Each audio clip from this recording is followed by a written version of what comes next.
Hello विद्यार्थी मित्रों, केम छो दरेक जन? मजामां? हवे पहलू चेप्टर संबंध अने विधेय पूर्णाहुति हेठळ छे। टूंक समयनी अंदर हवे पूर्ण थई जशे। संबंध अने विधेय घणुं सहेलुं चेप्टर हतुं, पण थियरीना कॉन्सेप्टो हता। थियरीना कॉन्सेप्ट एटले लखाण वधारे आवे अने जे रीते मैं तमने पीडीएफ मोकली छे ए रीते ज तमारे लखवानुं छे। एमां तमारे कोई चेन्जिंग करवानो नथी। तो स्वाध्याय 1 नी अंदर आपणे 12 दाखलानो अभ्यास करेलो। हवे 13मो दाखलो। 13मा दाखलानी रकम आ रीते छे। कैपिटल एक्स ए आपेल अरिक्त गण छे। धारो के दरेक क्रिया star from px cross ps to px A B एक star B A minus B union B minus A star from px cross px to px बराबर। तो आ क्रिया ऑपरेशन आ रीते छे। A star B is equal to A minus B union B minus A आ रीतनु ऑपरेशन है के ज्यां प्रत्येक A B belongs to P of X द्वारा व्याख्यायित है। तो साबित करो कि रिक्त गण खाली 5 1 5 ए दरेक क्रिया स्टार विषे तटस्थ घटक छे अने पी ऑफ एक्स ना तमाम घटक व्यस्तक्षम छे तथा A inverse is equal to A. P of X ना तमाम घटको व्यस्तक्षम छे तथा A inverse is equal to A. तो दाखलानी अंदर आ क्रियानो तटस्थ घटक तमारे शोधवानो छे। तो हूँ धारी लऊं। धारो के आ क्रियानो तटस्थ घटक ए ई छे। धारो के ई ए दरेक क्रिया स्टार विषे तटस्थ घटक छे। तो एनो अर्थ एवो थयो कहेवाय के प्रत्येक A belongs to P of x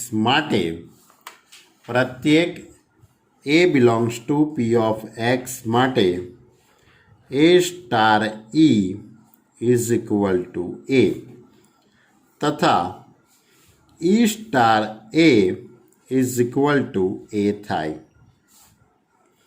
हवे ए स्टार ई એટલે એનો અર્થ એવો થયો કહેવાય કે A minus E union E minus A is equal to A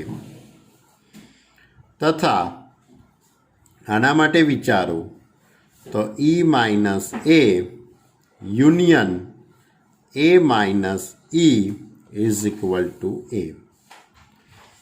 હવે આ માઇનસ છે તફાવત ગણ બતાવે છે। પહેલાં તો ઓપરેશન વિશે તમે થોડુંક સમજો બાળકો। ઓપરેશન શું છે? તો ધારો કે એક્સની અંદર 1 2 3 4 5 6 7 8 આવા ઘટકો છે। એ અને બી ગણ એની અંદર 1 2 5 गण बी नी अंदर मानी लो कि 2 3 4 5 6 आ रीते छे। तो आ बंने आना उपगणों थई गया कहेवाय। हवे ए माइनस बी केवी रीते शोधाय? तमे 11मा धोरणमां भणेला छो। ए माइनस बी एटले ए मांथी बी ना घटको दूर करवाना।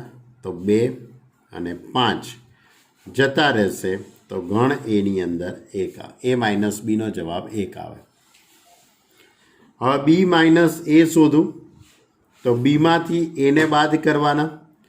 તો બીના ઘટકો લખવાના, એના ઘટકો નહીં લખવાના. બી માઇનસ એ એટલે બીના ઘટકો લખવાના પણ એના ઘટકો નહીં લખવાના.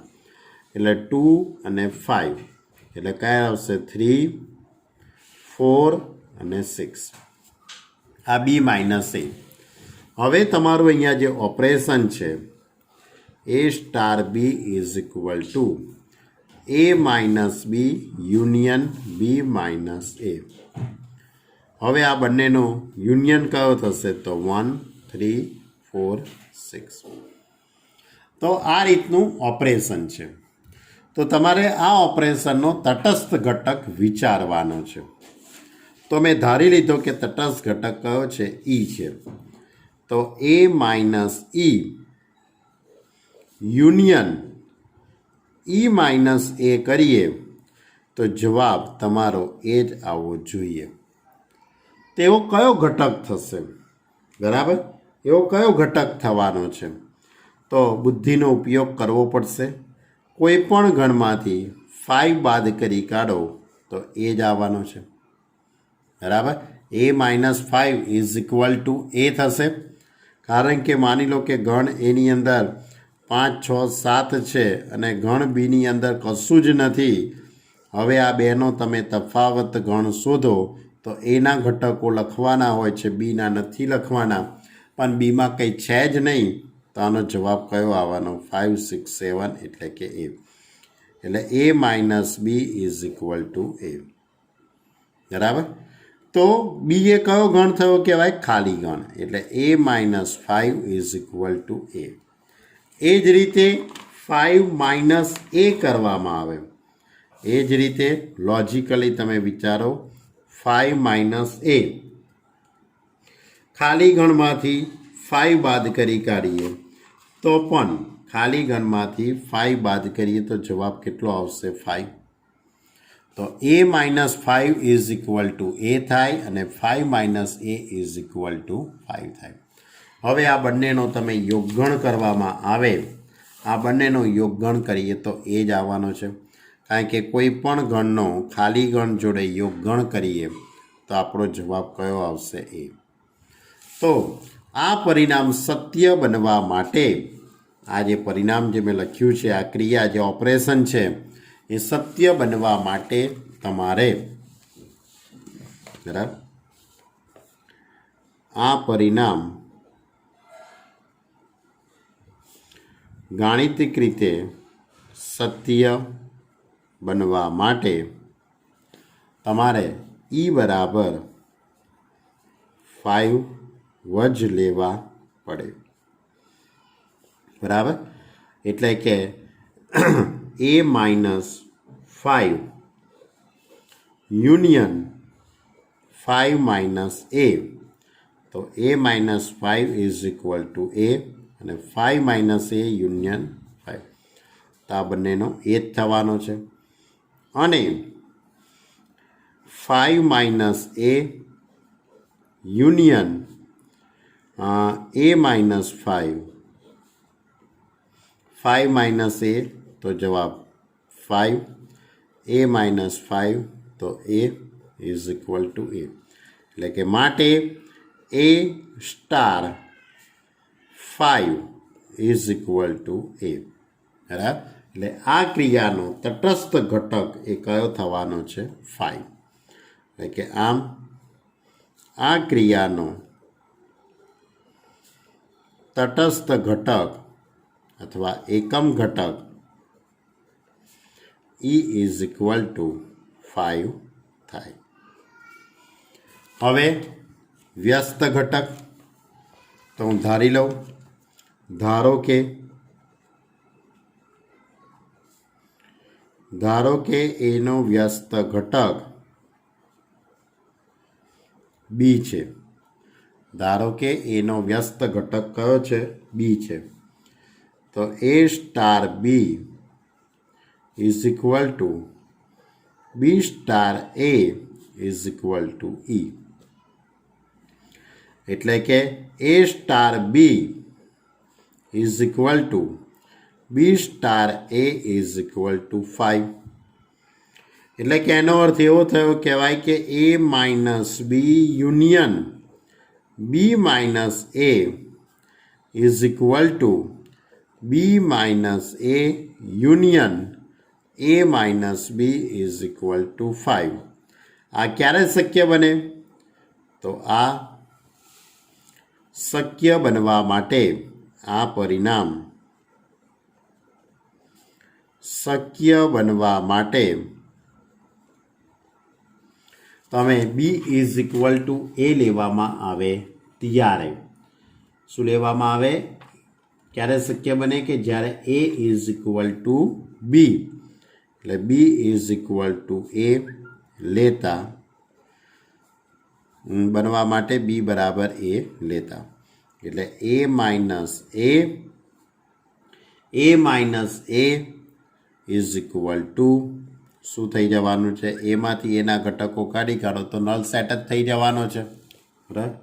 એટલે કે માટે આ ક્રિયાનો તટસ્થ ઘટક જો 5 થતો હોય તો એનો અર્થ એવો થયો કહેવાય કે દરેક એ બિલોંગ્સ ટુ એ માટે, એટલે કે દરેક A belongs to P of X નો વ્યસ્ત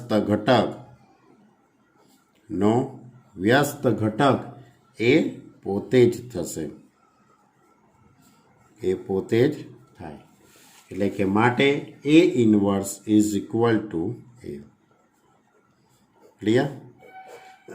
એટલે કે આપણે એક આ વસ્તુ પણ અહીંયા સાબિત કરવાની હતી, બરાબર. એટલે કે અહીંયા એક બીજી પણ વસ્તુ લખી કાઢી કે A star A is equal to 5. એટલે B is equal to null set, એટલે કે બી પોતે જ બી બરાબર એ હોય તો જ આ વસ્તુ શક્ય બને. ક્લિયર? તો આ રીતનું લખાણ આમાં લખવું પડશે, બરાબર. જો 1 માર્કના MCQમાં પૂછાયો તો કોઈ પ્રશ્ન છે નહીં. બીજી એક વાત તમને કહી દઉં બાળકો, આ જે ઓપરેશન છે એનું બીજું નામ છે સંમિત તફાવતનો ગણ. તમને યાદ છે 11મા ધોરણની અંદર A minus B union B minus A is equal to A delta B કહેવાય, આવું હતું. અને સંમિત તફાવત ગણ કહેવાય છે. એટલે ટૂંકમાં આપણો આ જે દાખલો છે A star B is equal to A delta B સંમિત તફાવત ગણનો દાખલો છે આ, બરાબર. એટલે સંમિત તફાવત ગણની ક્રિયાનો તટસ્થ ઘટક એ ખાલી ગણ હશે અને વ્યસ્ત ઘટક તે પોતે જ હશે, એટલે બધા જ ઘટકો હશે એક્સના. ચલો હવે દાખલા નંબર 14ની વાત કરીએ.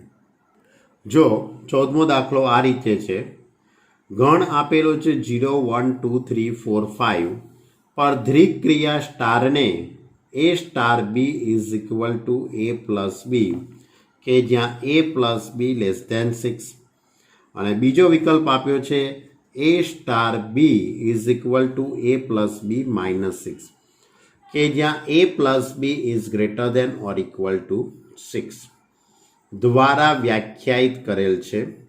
સાબિત કરો કે 0 એ આ ક્રિયાનો તટસ્થ ઘટક છે અને આ ગણનો પ્રત્યેક ઘટક એ નોટ ઇક્વલ ટુ 0 વ્યસ્તક્ષમ છે અને 6 માઇનસ એ એનો વ્યસ્ત ઘટક છે, બરાબર.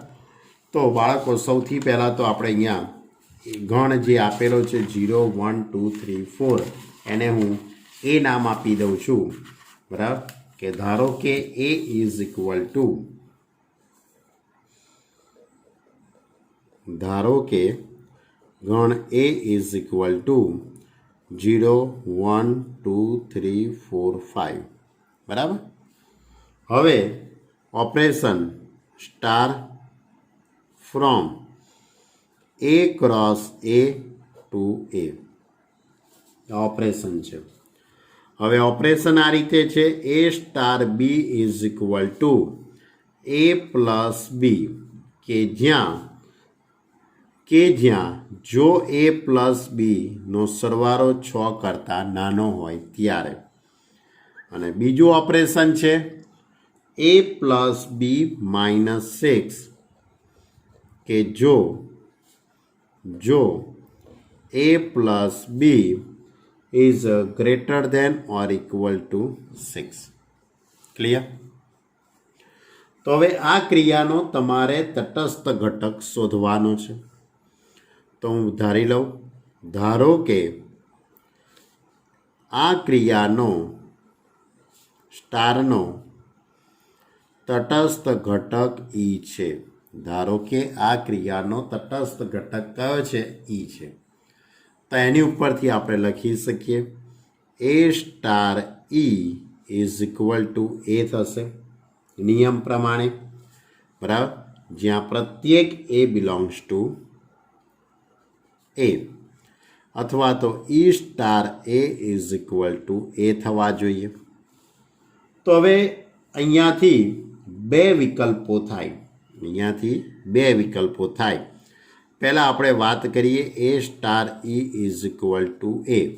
હવે આ બંનેનું ઓપરેશન બે વિકલ્પોમાં વહેંચાયેલું છે. તો એનો અર્થ એવો થયો કહેવાય કે A plus E is equal to A થાય. A plus E is equal to શું થાય? એ. અથવા A plus E minus 6 is equal to A થાય. બે વિકલ્પો છે ને. એકવાર એ બેનો સરવાળો 6 કરતાં નાનો હોય ત્યારે, એ અને ઈનો સરવાળો 6 કરતાં નાનો હોય ત્યારે એ પ્લસ ઈ આવશે, અને એનો સરવાળો 6 અથવા 6 કરતાં મોટો હોય તો એ પ્લસ ઈ માઇનસ 6 આવશે. એટલે કે એનો અર્થ એવો થશે કે અહીંયા ઈ બરાબર કેટલા? 0 થઈ જશે. આ એ સામે જશે. તો જ્યારે આ બાજુ તમે વિચારો, એ ઉડી જશે તો ઈ બરાબર કેટલા આવશે? 6. પણ E is equal to 6, A is equal to 6 is not belongs to A. કેમ? કારણ કે ગણ એની અંદર તો 0થી 5 ઘટકો જ છે. એટલે આ વિકલ્પ શક્ય બનવાનો નથી. એટલે આ ઓપરેશન, કારણ કે ઓપરેશન બે વિકલ્પોમાં વહેંચાયેલું છે, તો આ ઓપરેશનનો અહીંયા તટસ્થ ઘટક મળતો નથી. આ ક્રિયાનો તટસ્થ ઘટક કયો મળે છે? 0. એટલે આમ કહી શકાય કે આમ ઈ ઇઝ ઇક્વલ ટુ 0 એ દરેક ક્રિયા સ્ટારનો તટસ્થ ઘટક છે.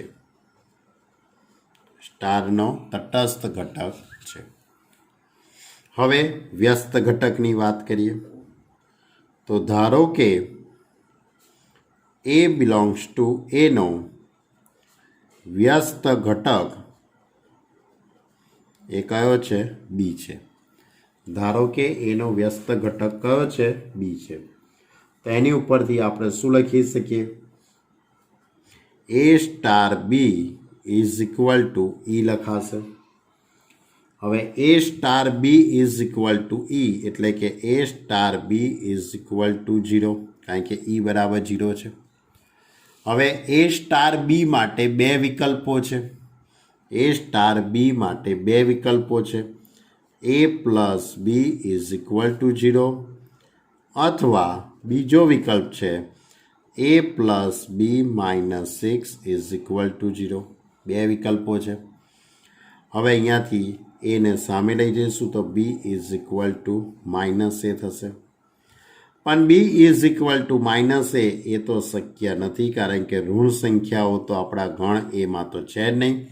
કારણ કે ગણ એની અંદર તો 0થી 5 એટલે બધી ધન સંખ્યાઓ છે, કોઈ નેગેટિવ સંખ્યાઓ આમાં નથી. તો હવે આ વિકલ્પ શક્ય થશે. એટલે B is equal to 6 minus A. Clear? એટલે કે એ નોટ ઇક્વલ ટુ 0, તો જો એની કિંમત 0 ન હોય તો એનો વ્યસ્ત ઘટક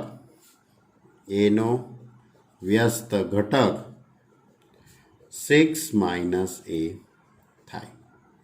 ક્લિયર? તો આ હતો આપણો ક્વેશ્ચન નંબર 14. બહુ સહેલો હતો, ખાલી બે વિકલ્પો હતા એટલું ધ્યાન રાખવાનું હતું. એમાંથી આ બાજુમાં આ વિકલ્પ શક્ય નથી થતો ને આ રીતે અહીંયા. ચલો હવે એના પછીની વાત. ચલો હવે દાખલા નંબર 15. ક્વેશ્ચન નંબર 15 આ રીતે છે કે રકમની અંદર તમને વિધેયો આપેલા છે, બરાબર? થઈ ગયો, આવી ગયો. A is equal to, question number 15, A is equal to -1 0 1 2 અને B is equal to -4 -2 0 2 અને F અને G બે વિધેય આપેલા છે. એની અંદર કેટલા ઘટકો છે? -1 0 1 2 છે. બીમાં કયા કયા ઘટકો છે? -4 -2 0 અને 2, બરાબર? હવે તમને વિધેય F અને G. તો પહેલાં વિધેય Fની વાત કરું તો F from A to B, fx is equal to x square minus x તથા G from A to B gx is equal to 2 into x minus 1/2 minus 1. Clear? દ્વારા વ્યાખ્યાયિત છે. તો F અને G સમાન વિધેય છે. તમારા જવાબની સત્યાર્થતા ચકાસો. આ બંને વિધેય સમાન વિધેય છે કે નહીં તે આપણે કહેવાનું છે. તો કોઈ પણ બે વિધેય સમાન વિધેય ત્યારે જ હોય કે જ્યારે બંને વિધેયોના પ્રદેશ સરખા હોય, બંને વિધેયોના સપ્રદેશ સરખા હોય અને બંને વિધેયોના વિસ્તાર પણ સરખા હોય. તો આ બે વિધેયને આપણે સમાન વિધેય છે તેવું કહેવાય. તો અહીંયા જોઈ શકાય છે કે બંને વિધેયોના પ્રદેશ સરખા છે, બંને વિધેયોના સપ્રદેશે સરખા છે. એટલે હવે માત્ર વિસ્તારની વાત રહી. તો અહીંયા લખીશું કે F from A to B fx is equal to x square minus x. આ વિધેયનો પહેલાં હું વિસ્તાર શોધી કાઢું. તો આ વિધેયનો વિસ્તાર શોધવા માટે એક્સની અલગ અલગ કિંમતો પસંદ કરવાની. એક્સની કિંમતો ક્યાંથી પસંદ કરીશું? એમાંથી, કારણ કે પ્રદેશ એ છે. તો એમાં કઈ કઈ સંખ્યા છે? -1 0 1 અને 2. તો પહેલાં -1 મૂકો, -1 વર્ગ 1 + 1 ઇઝ ઇક્વલ ટુ 2. હવે 0 મૂકવામાં આવે, 0 વર્ગ 0 -0 ઇઝ ઇક્વલ ટુ 0. હવે 1 મૂકી દઈએ, 1 વર્ગ 1 - 1 ઇઝ ઇક્વલ ટુ 0. ત્યાર પછી 2 મૂકી દઈએ, 2 વર્ગ 4 -2 ઇઝ ઇક્વલ ટુ 2. એટલે વિધેય Fનો વિસ્તાર RF is equal two RF is equal to 0 2. હવે વિધેય Gનો વિસ્તાર શોધી કાઢીએ. તો આપણી જોડે વિધેય G from A to B gx is equal to 2 x minus 1/2 minus 1. હવે હું xની જગ્યાએ કેટલા મૂકી દઉં? -1 મૂકી દઉં. તો 2 into -1 minus 1/2 minus 1. તો અહીંયા 2 into 3/2 minus 1. 2 ઉડી જશે. તો 3 minus 1 is equal to 2. હવે 0 મૂકી દેવામાં આવે. તો 2 into -0 minus 1/2 minus 1. -1/2 નો માનાંક +1/2 minus 1. 2 ઉડી જશે એટલે 1 minus 1 0. હવે 1 મૂકી દઉં, 1 મૂકી દઈએ તો 2 into -1 minus 1/2 minus 1. તો 1માંથી અડધો જશે, અડધાનો માનાંક અડધો, એટલે 1 minus 1 is equal to 0. હવે 2 મૂકી દઈએ, એક્સની જગ્યાએ 2 મૂકી દઉં અહીંયા, તો 2 ઇન્ટુ માનાંકમાં 2 માઇનસ 1/2 માઇનસ 1, તો 2 into 3/2 minus 1, 3 minus 1 is equal two, તો આ વિધેય જીનો વિસ્તાર, અહીંયા વિધેય જીનો વિસ્તાર એ કયો આવ્યો કહેવાય? વિસ્તાર R G is equal to 0, 2, 2 એટલે કે 0 અને 2, આ વિધેય જીનો વિસ્તાર. તો વિધેય જીનો વિસ્તાર અને વિધેય એફનો વિસ્તાર બંનેના વિસ્તારે સરખા થઈ ગયા, બંનેના પ્રદેશે સરખા છે અને બંનેના સહપ્રદેશ પણ સરખા છે. તેથી આ વિધેયને સમાન વિધેય કહેવાય છે. એટલે બંને વિધેયો સમાન વિધેય છે તેમ થયું કહેવાય. ચલો હવે સ્વાધ્યાયની અંદર છેલ્લે 4 MCQ આપેલા છે એની વાત કરીએ. તો 16મો MCQ છે કે ધારો કે A ઇઝ ઇક્વલ ટુ 1, 2, 3, ગણ એની અંદર 1, 2, 3 ના ઘટક 1, 2 અને 1, 3 ને સમાવતા સ્વવાચક અને સંમિત પરંતુ પરંપરિત ન હોય તેવા સંબંધોની સંખ્યા કેટલી થાય? એટલે સ્વવાચક હોવો જોઈએ, સંમિત હોવો જોઈએ, પરંતુ પરંપરિત ન હોય. સ્વવાચક હોય, સંમિત હોય, પરંતુ પરંપરિત ન હોય એવા કેટલા સંબંધો બની શકે એવો તમારો પ્રશ્ન છે. અને એની અંદર તમારે કોનો સમાવેશ કરવાનો છે? તમારે આની અંદર સમાવેશ કરવાનો છે 1, 2 અને 1, 3. તો સ્વાભાવિક છે કે આવો એક જ સંબંધ બની શકે. R is equal to 1, 1, 2, 2, 2, 3, 1, 1, 2, 2, sorry 3, 3 આવશે અહીંયા, 3, 3. હવે કોને સમાવવાનો છે? 1, 2 અને 1, 3. તો જો 1, 2, 3 પર છે વ્યાખ્યાયિત, એટલે 1, 1 આવવા જોઈએ, 2, 2 આવી ગયા, 3, 3 આવી ગયા, એટલે સ્વવાચક તો થઈ ગયો. હવે સંમિત થવો જોઈએ, તો 1, 2 છે તો એનું ઉલટું કરીએ તો 2, 1 અંદર લખાશે. 1, 3 છે તો એનું ઉલટું 3, 1 આની અંદર આવી જશે. બરાબર?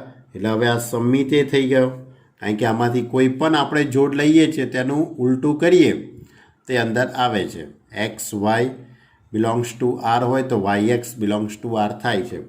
એટલે કે એનો અર્થ એવો થાય કે આ સંમિત એ થઈ ગયો. પરંતુ પરંપરિતતાની વાત કરવામાં આવે તો માની લો કે 2નો 1 જોડે સંબંધ, 1નો 3 જોડે સંબંધ છે, તો 2નો 3 જોડે સંબંધ બનવો જોઈએ. તો અહીં લખીશું આ 2, 1 એ આરમાં છે, તથા 1, 3 એ આરમાં છે. બરાબર? પરંતુ 2, 3 એ આરમાં નથી. બરાબર? એટલે આ સંબંધ આર સ્વવાચક અને સંમિત છે, પરંતુ પરંપરિત નથી. ક્લિયર? એટલે સ્વવાચક અને સંમિત છે પરંતુ પરંપરિત નથી. ચલો હવે ક્વેશ્ચન નંબર 17. એટલે આનો જવાબ તમને ખબર પડી. સાચો વિકલ્પ કયો આવશે? એ. બરાબર છે? એક જ સંબંધ એવો બને છે. હવે એવો ને એવો જ દાખલો ફરીથી છે, પણ એની અંદર એને એવું લખ્યું છે કે A ઇઝ ઇક્વલ ટુ 1, 2, 3, તો 1, 2 ને સમાવતા સામ્ય સંબંધોની સંખ્યા એને, આમાં ખાલી 1, 2 ને જ સમાવવાનું છે. જ્યાં પેલાની અંદર તો શું હતું? પેલાની અંદર તો 1, 2 એની જોડે 1, 3 ને સમાવવાનો હતો અને સ્વવાચક બનવો જોઈએ, સંમિત પરંપરિત બનવો જોઈએ નહીં. જ્યારે અહીંયા તો શું છે? સ્વવાચક બને તોય ચાલે, એટલે સ્વવાચકે બનાવવાનો છે, સંમિતે બનાવવાનું, પરંપરિત બધું જ બનાવવાનું છે. બરાબર? તો એવા કેટલા સંબંધો બને એવો પ્રશ્ન છે. તો A ઇઝ ઇક્વલ ટુ 1, 2, 3, તમારો સંબંધ આર ફ્રોમ એ ટુ એ પરનો સંબંધ બનાવવાનો છે, સામ્ય સંબંધ બનાવવાનો છે. તો સ્વાભાવિક છે કે એક સંબંધ તો તમારી જોડે એ ક્રોસ એ પોતે જ થવાનો છે, આખો જ 1 1, પછી 2 2, પછી 3 3. આ તો હું લખી જ દઈશું એટલે સ્વવાચક તો બની જાય. પછી 1 2, પછી 1 3, પછી 2 1, 2 3, પછી 3 1 અને 3 2. બરાબર. એ ક્રોસ એ આખો જ સમજી લો ને. 1 1 1 2 1 3 1 1 1 2 1 3, પછી 2 1 2 2 2 3, પછી 3 1 3 2 3 3. તો આ સંબંધ સ્વવાચકે થઈ ગયો, સંમિતે થઈ ગયો અને પરંપરિતે થઈ ગયો. બરાબર. 1 1 2 2 3 3, 1 2 છે તો એનું ઉલટું 2 1, 1 3 છે તો એનું ઉલટું 3 1, 2 3 છે તો એનું ઉલટું 3 2. અને પરંપરિતે થઈ ગયો. એકનો બે જોડે સંબંધ, બેનો એક જોડે, તો એક એક આની અંદર છે. બરાબર.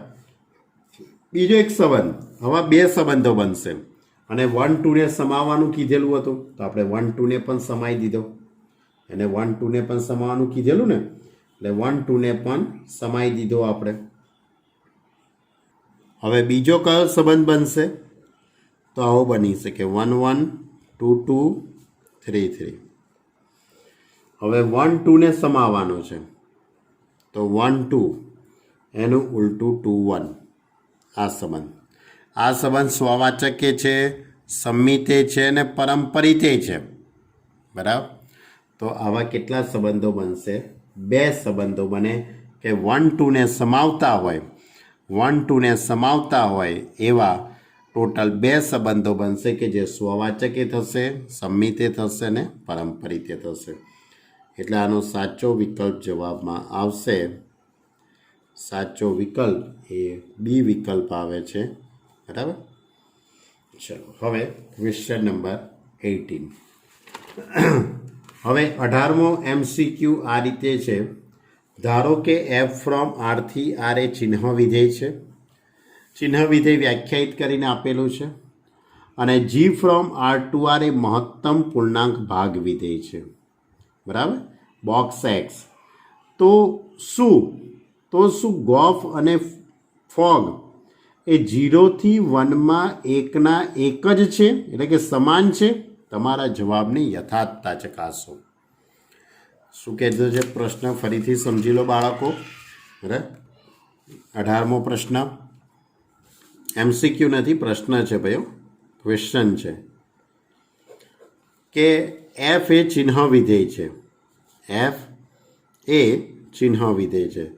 એટલે એફ ફ્રોમ આર થી આર, એફ ફ્રોમ આર થી R fx is equal to 1 કે જ્યાં x greater than 0, 0 x is equal to 0 અને -1 x લેસ દેન 0.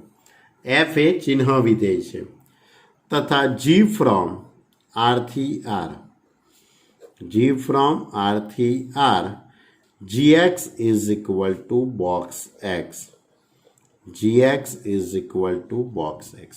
આ મહત્તમ પૂર્ણાંક ભાગ વિધેય છે. તો આ વિધેય એ 0થી 1માં, કયા અંતરાલમાં?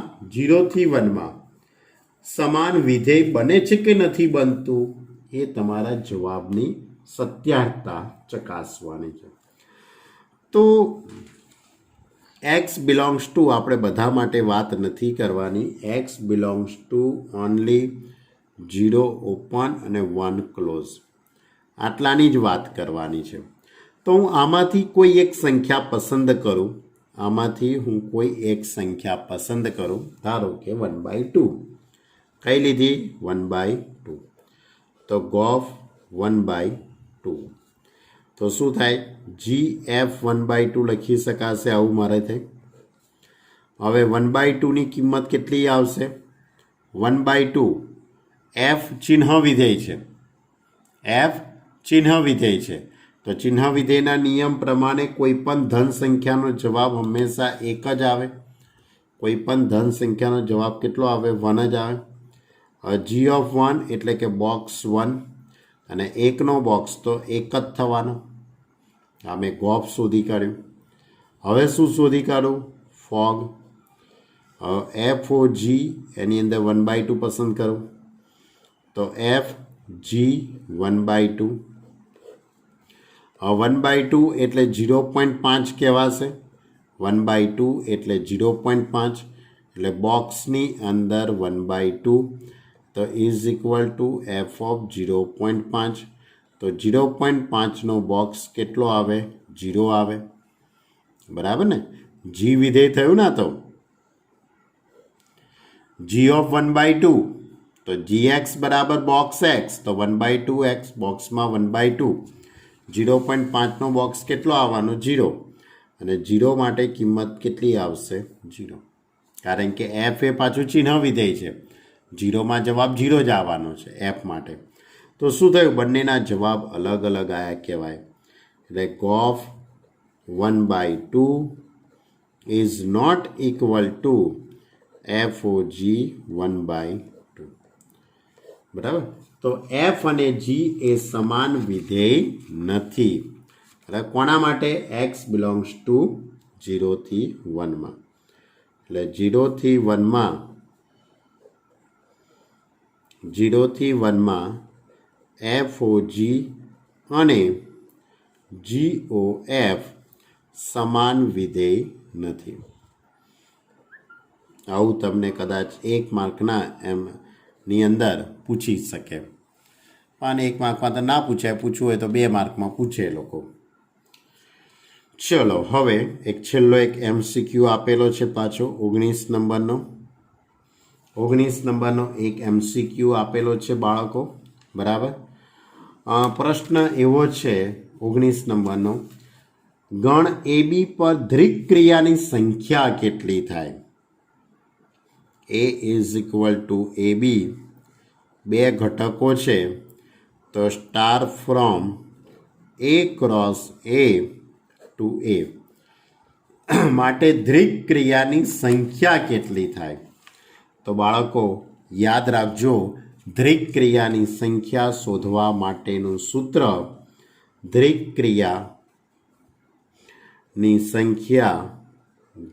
ક્રિયાની સંખ્યા શોધવાનું સૂત્ર n⁻n².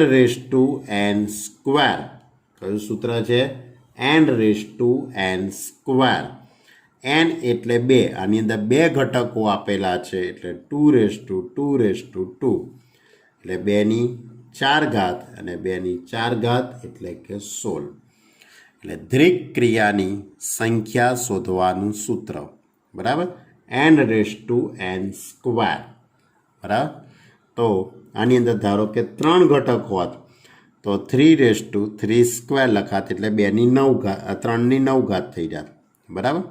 એટલે આ n⁻n². ક્લિયર બાળકો? તો આ હતું આપણું સ્વાધ્યાય 1. અહીંયા સંપૂર્ણ રીતે આપણે પૂરું કર્યું. હવે આ ચેપ્ટરની અંદર માત્ર ઉદાહરણની વાત રહી છે. ઉદાહરણની વાતો હું તમારી જોડે અલગ રીતે કરીશ. બરાબર. એનો કોઈ પણ પ્રકારનો વિડીયો બનાવીશ નહીં. ઉદાહરણનો કોઈ પણ પ્રકારનો વિડીયો બનશે નહીં. ઉદાહરણની વાત આપણે લાઈવની અંદર કરીશું. બરાબર. લાઈવ મિટિંગ જ્યારે આપણે મળશે ત્યારે જ આપણે ઉદાહરણની વાત કરીશું. એ પણ કયા પ્રકારના ઉદાહરણ? જે ઉદાહરણ તમને ન આવડતા હોય એ. બરાબર. એટલે આપણે જ્યારે ઝૂમ ઉપર લાઈવ મિટિંગ કરીશું ત્યારે આપણે ઉદાહરણોની વાત કરીશું. બરાબર. પણ એ પહેલાં હું તમને 15 દિવસનો 10 દિવસનો ટાઈમ આપું છું. તમે તમારી રીતે બધા ઉદાહરણ એકવાર જોઈ લો. ભલે પરીક્ષામાં પૂછાશે કે નહીં પૂછાશે એનું ટેન્શન લેશો નહીં. પહેલાં બધા ઉદાહરણની રકમ વાંચી અને કમ્પ્લીટ એને તૈયાર કરી દો અને પછી જે ઉદાહરણમાં તમને સમજણ ન પડે એ તમે મને પૂછો. બરાબર. પ્રિય બાળકો, તો વિદ્યાર્થી મિત્રો, આ સાથે આપણે ચેપ્ટર નંબર 1ને અહીંયા સંપૂર્ણ રીતે પૂર્ણ કરીએ છીએ. ઉદાહરણ તૈયાર કરવાની જવાબદારી તમારી છે. જે ન આવડે એ ઉદાહરણ તમને શીખવાડીશ. પણ એનો 1 બાય 1 ઉદાહરણ 5, ઉદાહરણ 6, 7, 8, 9, 10 એવા 1 બાય 1નો વિડીયો હશે નહીં. Clear student? મારી વાત તમારા મગજમાં ઉતરી ગઈ હશે એવું હું આશા રાખું. હવે આવતા લેક્ચરની અંદર, એટલે હવે આપણો જ્યારે પણ લેક્ચર આવે, મંડે, ટ્યુઝડે, વેનસડે, જ્યારે પણ આપણી વિડીયો આવશે ત્યારે આપણે ચેપ્ટર નંબર આઈ થિંક હું ચેપ્ટર નંબર વિચારી રહ્યો છું, લાસ્ટ સંભાવના, 13મા નંબરનું ચેપ્ટર સંભાવનાની આપણે વાત તમારી જોડે કરીશું. તો હવે આપણે નવા ચેપ્ટર સાથે આપણે તમારી જોડે હું મુલાકાત કરીશ. 1 થી 9 ચેપ્ટર સંપૂર્ણ રીતે આપણા પૂરા થઈ ગયા છે. 1 થી 9 ચેપ્ટરનું મેક્સિમમ રિવિઝન કરતા રહેજો બાળકો. ચેપ્ટરો ભૂલાઈ ન જાય એનું ખાસ ધ્યાન રાખજો. બરાબર? ક્લિયર? તો હું આશા રાખું કે તમને પહેલા ચેપ્ટરમાં સારી એવી સમજણ પડી હશે. ખૂબ જ એવું અઘરામાં અઘરું ચેપ્ટર આપણે પૂર્ણ કર્યું. આમ અઘરું ને આમ ઘણું સહેલું, કારણ કે આની અંદર વાર્તાઓ લખવી બહુ પડે છે. બરાબર? તો એ વાર્તા પછી પરફેક્ટ લખવી પડે કે જેથી કરીને કે થિયરીનો કોન્સેપ્ટ અંદર સેટ થતો હોવો જોઈએ. બરાબર? તો વિદ્યાર્થી મિત્રો, આટલી વાત આપણે અહીંયા રાખીએ છીએ. વધુ લેક્ચર આવતા લેક્ચરની અંદર નવા ચેપ્ટર સાથે તમારી જોડે હું મુલાકાત કરીશ. Okay student, by.